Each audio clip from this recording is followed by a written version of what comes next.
केंद्रीय मंत्री अनुराग ठाकुर ने कहा कि संविधान हमें अपने अधिकारों के बारे में जानने में मदद करता है। नई दिल्ली में 11 क्षेत्रीय भाषाओं में फोटो प्रदर्शनी का आयोजन।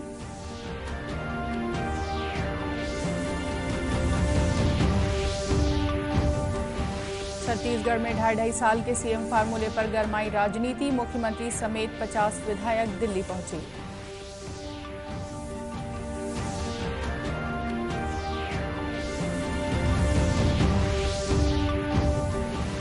राष्ट्रीय ग्रामीण आजीविका मिशन से आत्मनिर्भर बन रही कोरबा जिले की महिलाएं।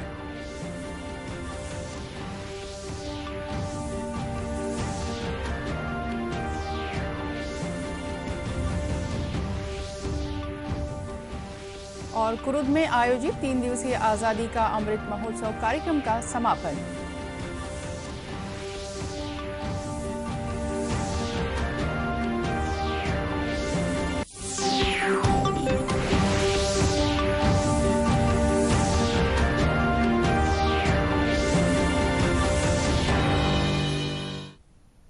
नमस्कार, आप देख रहे हैं दूरदर्शन समाचार। मैं हूं रेहाना। अब समाचार विस्तार से। सूचना और प्रसारण मंत्री अनुराग ठाकुर तथा संस्कृति मंत्री किशन रेड्डी ने आज नई दिल्ली में चित्रांजलि @75 शीर्षक से 2 प्रदर्शनियों का उद्घाटन किया। पहली ई फोटो प्रदर्शनी संविधान निर्माण से संबंधित है, जबकि दूसरी फिल्म पोस्टरों से संबंधित वर्चुअल प्रदर्शनी है। उद्घाटन के बाद श्री ठाकुर ने कहा कि भारतीय संविधान हमें अधिकारों और कर्तव्यों के बारे में जानने में मदद करता है। उन्होंने कहा कि सरकार जल्द ही अपने संविधान को जाने जैसे कार्यक्रम शुरू करेगी। श्री ठाकुर ने कहा कि भारतीय संविधान से संबंधित ई प्रदर्शनी से युवाओं को न केवल इसके बारे में और अधिक जानने में मदद मिलेगी, बल्कि उन्हें अपने अधिकारों से अवगत कराने में भी मदद मिलेगी। उन्होंने कहा कि ई प्रदर्शनी 11 क्षेत्रीय भाषाओं में है और यह चित्रों का अनूठा संग्रह है। चित्रांजलि @75 प्रदर्शनी के बारे में उन्होंने कहा कि सिनेमा हमारे समाज का प्रतिबिंब है और भारतीय सिनेमा ने समाज सुधार के संदेश को जनता तक ले जाने में महत्वपूर्ण भूमिका निभाई है।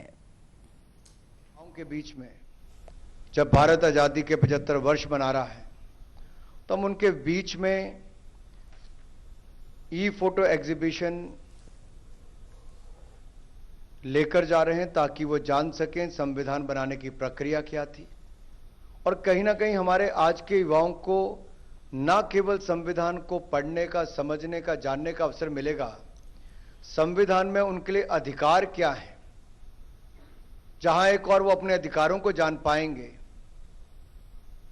वहीं पर उनका कर्तव्य क्या है, शायद इस भाव को जगाने का अवसर भी मिलेगा। इस अवसर पर किशन रेड्डी ने कहा कि प्रधानमंत्री नरेंद्र मोदी चाहते हैं कि आजादी का अमृत महोत्सव लोगों के नेतृत्व में आयोजित किया जाए। आजादी के अमृत महोत्सव के रूप में सूचना एवं प्रसारण मंत्रालय 23 से 29 अगस्त तक विशेष सप्ताह मना रहा है। इसके तहत देश भर में विभिन्न मीडिया इकाइयों के माध्यम से कई गतिविधियां और कार्यक्रम चलाए जा रहे हैं। पत्र सूचना कार्यालय के चंडीगढ़, रांची, बेंगलुरु, चेन्नई, मुंबई और रायगढ़ कार्यालय वेबिनार का आयोजन कर रहे हैं। प्रकाशन विभाग द्वारा मुंबई और लखनऊ में पुस्तक प्रदर्शनी का आयोजन किया जाएगा। लोक संपर्क और संचार ब्यूरो की अहमदाबाद, बेंगलुरु, भुवनेश्वर, चंडीगढ़, देहरादून, गुवाहाटी, हैदराबाद, कोलकाता, पुणे, पटना, रायपुर, रांची, शिलोंग और जयपुर की इकाइयां लोक संपर्क कार्यक्रम आयोजित कर रही हैं। गीत और नाटक प्रभाग देश भर में 100 से अधिक कार्यक्रम आयोजित कर रहा है। केंद्रीय आदिवासी मामलों के मंत्री अर्जुन मुंडा 2 दिवसीय छत्तीसगढ़ प्रवास पर आज रायपुर पहुंचे। श्री मुंडा इस दौरान राजधानी रायपुर में आयोजित बैठक में मुख्यमंत्री भूपेश बघेल के साथ ट्राईफूड परियोजना, वन धन स्व सहायता समूह और लघु वन उत्पाद पर छत्तीसगढ़ में चलाए जा रहे कार्यक्रमों पर विस्तार से चर्चा करेंगे। बैठक के दौरान छत्तीसगढ़ के वन मंत्री, ग्रामीण विकास मंत्री और अनुसूचित जाति व जनजाति मंत्री, मुख्य सचिव और संबंधित विभागों के प्रमुख सचिव एवं वरिष्ठ अधिकारी उपस्थित रहेंगे। छत्तीसगढ़ प्रवास के दूसरे दिन केंद्रीय मंत्री जगदलपुर में आयोजित विभिन्न कार्यक्रमों में हिस्सा लेंगे तथा ट्राइब्स इंडिया शोरूम का शुभारंभ करेंगे। छत्तीसगढ़ में 2.5 साल के सीएम फार्मूले को लेकर छत्तीसगढ़ के मंत्री, विधायकों और स्वयं मुख्यमंत्री भूपेश बघेल के दिल्ली जाने के बाद छत्तीसगढ़ की राजनीति गर्मा गई है। मुख्यमंत्री भूपेश बघेल के साथ लगभग 53 विधायक नई दिल्ली में हैं। विधायकों ने प्रदेश प्रभारी पीएल पुनिया से मुलाकात कर अपनी बात रखी। वहीं शाम को राहुल गांधी के साथ मुख्यमंत्री भूपेश बघेल, स्वास्थ्य मंत्री टीएस सिंहदेव और प्रदेश प्रभारी पीएल पुनिया की लंबी बैठक हुई, जिसमें मुख्यमंत्री के मुद्दे पर बातचीत हुई। इससे पहले गुरुवार शाम से विधायकों और मंत्रियों के दिल्ली जाने का सिलसिला शुरू हुआ है। गुरुवार को जहां 30 से ज्यादा कांग्रेस विधायक दिल्ली रवाना हुए, वहीं शुक्रवार सुबह 10 से अधिक विधायक दिल्ली रवाना हुए। मुख्यमंत्री भूपेश बघेल भी अपने कैबिनेट मंत्री मोहम्मद अकबर के साथ दिल्ली रवाना हुए। दिल्ली जाने से पहले रायपुर एयरपोर्ट पर मीडिया से बातचीत में उन्होंने कहा कि कांग्रेस महासचिव वेणुगोपाल के निर्देश पर मैं दिल्ली जा रहा हूं।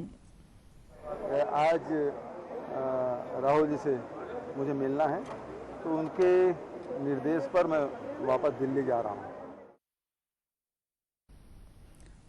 वहीं इस मामले पर पूर्व मुख्यमंत्री डॉक्टर रमन सिंह ने कहा कि जिस तरह से विधायक और मंत्री दिल्ली जा रहे हैं, इससे लगता है कि छत्तीसगढ़ में 2.5 साल का मामला गहराता जा रहा है। को एकत्रित किए जाने का मतलब साफ साफ यह है कि संकट गहराता जा रहा है और जिस प्रकार केंद्रीय नेतृत्व ने इशारा किया है, जो लगता है कि जिस प्रकार के नारेबाजी रायपुर के एयरपोर्ट में हो रहा था, और ये स्पष्ट संकेत करता है कि कांग्रेस के अंदर निश्चित रूप से वो 2.5 साल की बातें जो चल रही थी, उसको धरातल में लाने की प्रक्रिया केंद्रीय नेतृत्व ने प्रारंभ किया है और उसकी प्रतिक्रिया साफ दिख रही है। उल्लेखनीय है कि 3 दिन पहले ही दिल्ली में मुख्यमंत्री भूपेश बघेल, स्वास्थ्य मंत्री टीएस सिंहदेव की प्रदेश प्रभारी पीएल पुनिया की मौजूदगी में राहुल गांधी के साथ बैठक हो चुकी है। वहीं आज होने वाली बैठक को भी छत्तीसगढ़ सरकार के लिहाज से काफी अहम माना जा रहा है। हरितिमा संवर्धन स्वच्छता जागरूकता वेस्ट मैनेजमेंट के लिए उच्च शिक्षा मंत्रालय के MGNCRE ने शासकीय कमला देवी राठी महिला महाविद्यालय राजनांदगांव को डिस्ट्रिक्ट ग्रीन चैंपियन अवार्ड से नवाजा है। महाविद्यालय को वीडियो कॉन्फ्रेंसिंग के जरिए ग्रीन अवार्ड MGNCRE के चेयरमैन डॉक्टर WG प्रसन्न कुमार ने प्रदान किया है। महाविद्यालय की प्राचार्य डॉक्टर सुमन बघेल ने बताया कि महाविद्यालय द्वारा waste management, water management, greenery management तथा एनर्जी मैनेजमेंट के लिए लगातार सेमिनार आयोजित किए जाते रहे हैं। इसके साथ ही महाविद्यालय की राष्ट्रीय सेवा योजना NCC और महाविद्यालय की छात्राओं की एक टीम बनाकर स्वच्छता पर्यावरण जागरूकता अभियान चलाया गया। इसी का परिणाम है कि हमें ग्रीन चैंपियन अवार्ड मिला है।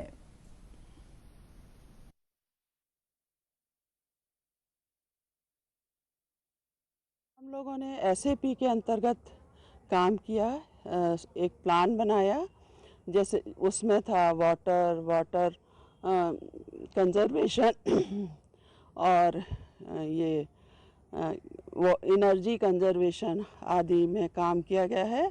और महाविद्यालय में इसके लिए लगातार छात्राओं को प्रेरित किया जाता है कि इसको नो प्लास्टिक जोन बनाना है।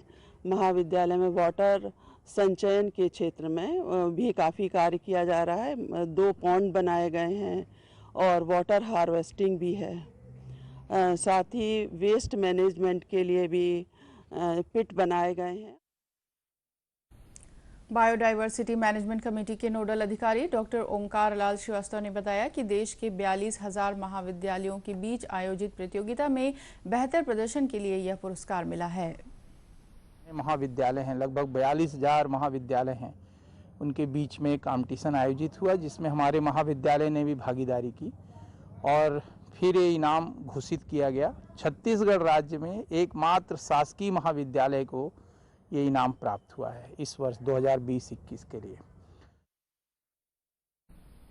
महाविद्यालय के शिक्षक ग्रीन चैंपियन अवार्ड मिलने पर काफी खुश हैं और वे इसे महाविद्यालय के साथ पूरे जिले के लिए गौरव का क्षण मान रहे हैं। कोरिया जिले का विभाजन कर मनेंद्रगढ़ जिला बनाने की घोषणा के बाद से परिसीमन को लेकर जारी गतिरोध बड़े आंदोलन का रूप ले रहा है। एक तरफ कोरिया बचाओ मंच का गठन करते हुए 23 अगस्त से क्रमिक धरना प्रदर्शन जारी है, वहीं दूसरी तरफ कोरिया जिले के सर्व समाज के लोगों ने बड़ी रैली करते हुए कोरिया कलेक्टर को ज्ञापन सौंपा। ज्ञापन में संपूर्ण खड़गवा ब्लॉक को कोरिया जिले में शामिल करने की मांग की गई है। जिला पंचायत उपाध्यक्ष वेदंती तिवारी ने कहा कि कोरिया वन मंडल कार्यालय कोरिया जिले में ही रखा जाए, नहीं तो यह आंदोलन लगातार जारी रहेगा। मांग है कि जो पहले हमारा कोरिया वन मंडल बना था तो कोरिया वनमंडल को सीधे कोरिया में शामिल किया जाए। उनको जिला बना है, हमको उससे कोई विरोध नहीं है, उनका भी विकास हो, लेकिन उसके साथ हमारे कोरिया का अस्तित्व जुड़ा हुआ है, कोरिया का अस्तित्व बचा रहे। इस मांग को लेकर सर्व आदिवासी समाज और सारे जनप्रतिनिधि एक साथ एक मंच पे खड़ा होकर हम लोग संज्ञा ज्ञापन देने आए हैं। वहीं जिला पंचायत अध्यक्ष कलावती मरकाम ने कहा कि जिले का 2 भागों में बंटवारा न किया जाए, इससे लोगों को काफी परेशानियों का सामना करना पड़ेगा। हमारे जो है हमारे खड़गवां ब्लॉक उस क्षेत्र को 2 टुकड़ा में विभाजन करने का ऐसे चल रहा है, लेकिन हम लोग जैसे पता चला कि 2 टुकड़े में विभाजन ना करें, क्योंकि हमको जिला तो मिल जाएगा बैकुंठपुर, अगर हम लोग को खड़गवां में रहते हैं तो फिर जनपद और तहसील हम लोग को दिक्कत हो जाएगा। हम लोग छोटे छोटे काम हमेशा लगा रहता है, जिला तो कभी कभार आते हैं, लेकिन हमको जनपद और तहसील चाहिए। तो इसके लिए अगर बंटवारा हो जाता है तो हम लोग को बहुत बड़ा परेशानी होगा। वहीं आदिवासी नेता विजय सिंह ने कहा कि अनुसूचित क्षेत्र में पेशा कानून के तहत ग्राम सभा का प्रस्ताव लोकसभा विधानसभा से बढ़कर है। सरकार पेशा कानून का लागू करने के वादे कर रही है, लेकिन अभी तक विधानसभा में पास नहीं किया गया है। केंद्र सरकार की राष्ट्रीय ग्रामीण आजीविका मिशन ग्रामीण परिवेश की महिलाओं को आत्मनिर्भर बनाने में महत्वपूर्ण भूमिका निभा रही है। कोरबा के ग्राम बरपाली में इस महत्वाकांक्षी योजना के तहत बिहान महिला समूह की दीदियों को चप्पल बनाने का प्रशिक्षण दिया गया, जिसके बाद अब गांव की महिलाएं चप्पल बनाकर रोजाना 400 से 500 रुपए कमा रही हैं। कोरबा कलेक्टर रानू साहू ने बताया कि ग्रामीण परिवेश की महिलाएं आत्मनिर्भरता की ओर लगातार अग्रसर हैं। उन्होंने बताया कि ग्राम बरपाली में बिहान के माध्यम से महिलाओं को 1,10,000 रुपए की लागत से चप्पल बनाने की मशीन और करीब 1 लाख रुपए का कच्चा सामान दिया गया है।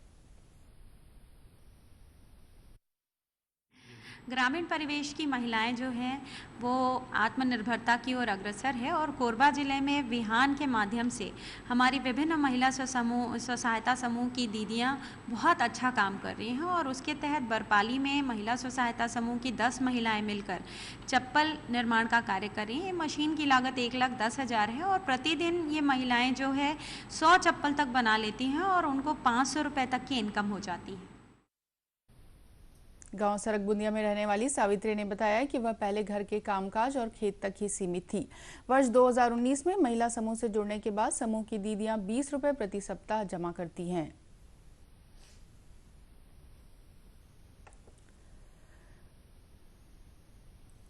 गौरतलब है कि कोरबा में केंद्र सरकार की इस योजना और जिला प्रशासन की मदद से ग्रामीण परिवेश की महिलाएं अब घरों से बाहर निकलकर आत्मनिर्भर भारत के सपने को साकार कर दूसरी महिलाओं के लिए प्रेरणा बन रही हैं।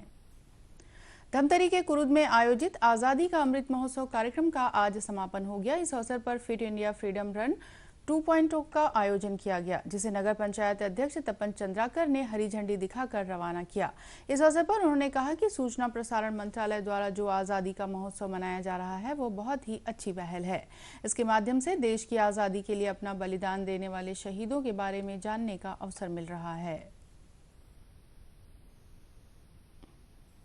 आज़ादी का अमृत महोत्सव में युवाओं को जानने का एक शानदार अवसर है। युवा हमारे जो देश के लिए, हमारे आज़ादी के लिए देश की आज़ादी के लिए जिन्होंने अपना बलिदान दिया, देश की आज़ादी के लिए जिन्होंने कठिन संघर्ष किया, ये जानने के लिए हमारे युवाओं के लिए बहुत अच्छा अवसर है और ऐसे कार्यक्रम होते रहना चाहिए। कार्यक्रम में शामिल छात्रा मानसी साहू ने बताया कि कुरुद में पहली बार इस महोत्सव का आयोजन किया गया है, जिससे हमें आज़ादी कैसे मिली इसके बारे में जानकारी मिली है।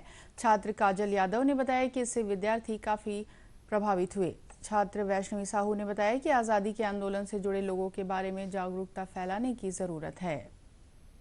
वैष्णवी साहू है कुरुद। आज इस महोत्सव में आकर बहुत अच्छा लगा, क्योंकि ये महोत्सव न सिर्फ आज़ादी के बारे में है, ये एक महोत्सव की तरह मनाया जा रहा है जो लोगों के मन में आज़ादी के प्रति जागरूकता फैलाई जा रही है। ये बहुत अच्छा विचार है या फिर महोत्सव है जिसे हर छोटे से छोटे गाँव में मनाना चाहिए, ताकि लोग इसके प्रति जागरूक हो, जान पाए कि आज़ादी क्या चीज़ है। आज़ादी का मतलब आजकल सिर्फ यही रह गया है कि आज़ादी 15 अगस्त के दिन सिर्फ सेब बूंदी लेके जाना, जो कि नहीं है। हमें इन सभी पोस्टरों के माध्यम से जो लोग पढ़ सकते हैं, नहीं पढ़ सकते हैं, उनके लिए भाषण के माध्यम से हम लोगों को जागरूक कर सकते हैं, नेताओं के बारे में बता सकते हैं। बहुत सारी चीज़ें हैं जो इन्हीं महोत्सवों के द्वारा हम लोगों के सामने प्रदर्शित कर सकते हैं, जो बहुत अच्छी तरीके हैं। शैलेश फाये ने बताया कि यह उत्सव गांव में भी मनाना चाहिए। इस पूरे महोत्सव के दौरान देशभक्ति गीत, कविता का भी आयोजन किया गया एवं विजेता प्रतिभागियों को पुरस्कृत भी किया गया। कल बिलासपुर के अटल बिहारी वाजपेयी विश्वविद्यालय के सभागार में लोक संपर्क ब्यूरो द्वारा 1 दिवसीय आज़ादी का अमृत महोत्सव कार्यक्रम का आयोजन किया जाएगा। और इसी के साथ ये समाचार बुलेटिन समाप्त हुआ। नमस्कार।